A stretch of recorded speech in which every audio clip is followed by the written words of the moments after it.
హల్లెలూయా యేసు ప్రభున్ ఎల్లరు స్తుతించుడి. Praise the lord. దేవునికి స్తోత్రము కలుగును గాక. చేరువచ్చిన ప్రియులందరికీ కూడా ప్రభు అయిన యేసుక్రీస్తు వారి ప్రశస్తమైన నామములో శుభాభివందనములు తెలియజేస్తూ ఉన్నాను. దైవ గ్రంథం బైబిల్ నుండి సామెతల గ్రంథం 15వ అధ్యాయము 14వ వచనాన్ని మనము చదువుతాం. బుద్ధిమంతుని మనస్సు జ్ఞానము వెతుకును, బుద్ధిహీనులు మూఢత్వమును భుజించెదరు. దేవుని వాక్యములో ఇద్దరు వ్యక్తులను మనం చూస్తున్నాం. ఒకడు బుద్ధిమంతుడు, రెండోవాడు బుద్ధిహీనుడు.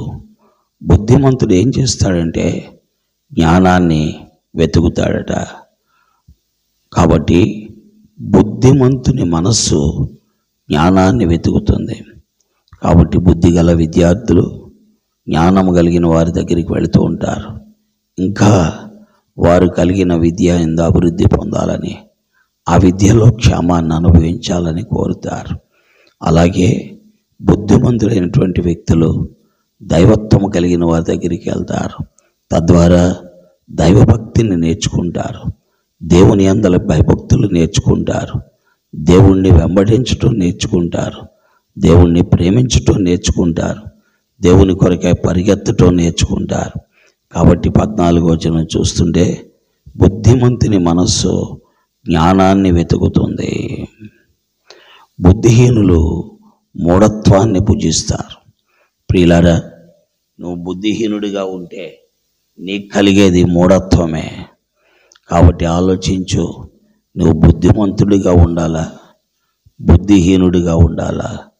బుద్ధిమంతుడు అయితే జ్ఞానము దొరుకుతుంది, బుద్ధిహీనుడు అయితే మూఢత్వము దొరుకుతుంది. ఏమి కావాలో నువ్వే కోరుకో. దేవుడు నిన్ను దీవించి ఆశీర్వదించునుగాక. ఆమేన్. ప్రేమ కలిగిన తండ్రి, వినేవారందరి మధ్యలో నీ వాక్యమును ముద్రించి బుద్ధిమంతులుగా ఉంటే జ్ఞానాన్ని కలిగి ఉంటాం, జ్ఞానాన్ని వెతుకుతాం.